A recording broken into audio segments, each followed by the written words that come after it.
Oke, kita coba review lagi. Kita menggunakan kecenderungan yang saat ini berjalan, kemudian kita hitung dengan daily-nya. Daily dulu kita hitung. Kita gunakan yang 1 hari kemarin seperti ini kira-kira. Kemudian, nah dari bawah ke atas itu kita taruh begini. Maka kemungkinan kalau dia naik memang ada potensi sampai di sana. Yang kedua, tanda-tandanya.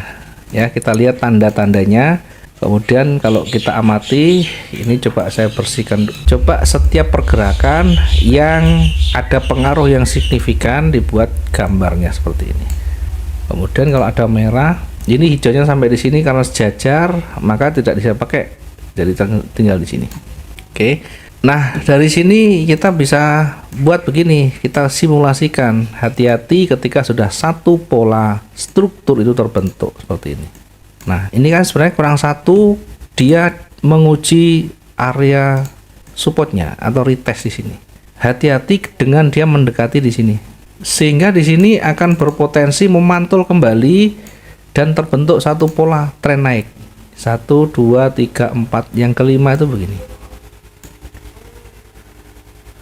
Oke, paham maksud saya? Jadi harus betul-betul hati-hati di sana. Ini ditandai. Jadi ini kan huruf M, naik 1, 2. Kenapa enggak di sini? Karena di sini sejajar. Dia tidak membentuk swing high yang tinggi. Maka yang swing high itu yang di sini. Nah, setelahnya hati-hati ketika dia turun. Maka kalau dia ketika turun mendekati di sini, andaikan kita mengambil posisi, target itu hanya sampai di sini. Kira-kira cukup enggak kita? Target itu hanya sampai di sini. Nah, kalau kita misalnya ini sangat beresiko, ya kita hindari. Kalau misalkan ini ya saya memanfaatkan kecil aja, ya tidak masalah. Cuma harus dipertimbangkan. Biasanya kalau pola-pola seperti ini dia bisa begini, bisa lebih rendah sedikit, bisa naik sedikit di atas sedikit.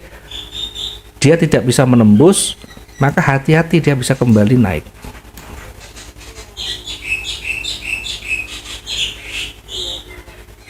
Jadi potensi tetap naik itu ada, meskipun kelihatan dia berbalik bergerak ke bawah. Jadi kita tetap memperhatikan ini dari sisi daily range ya. Daily range-nya masih berpotensi memang sampai ke sana.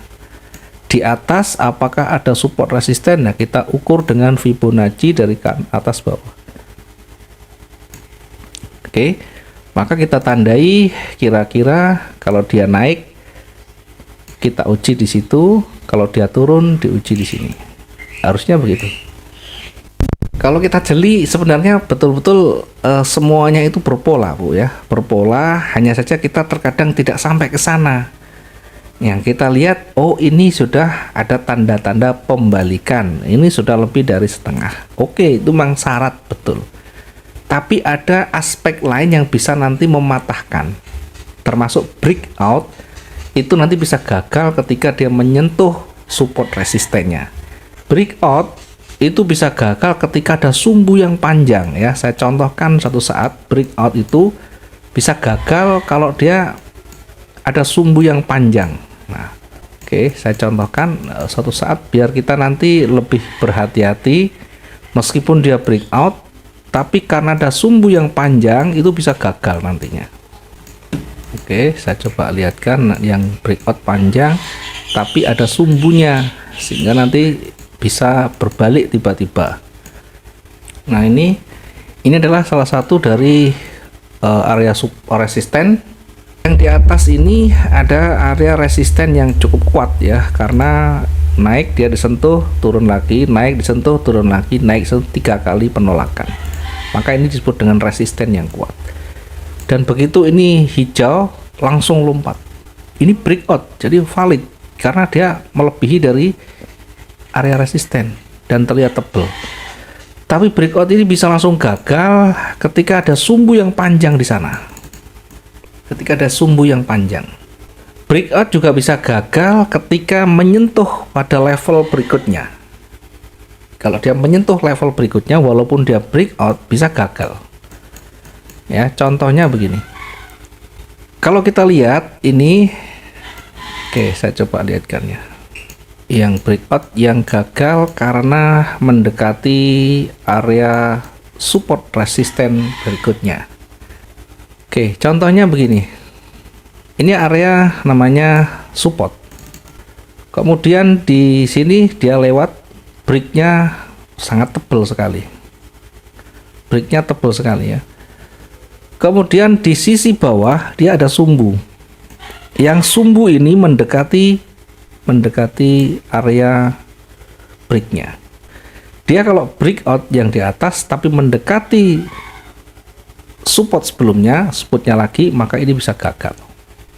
Satu saat nanti akan menemukan juga seperti itu ya.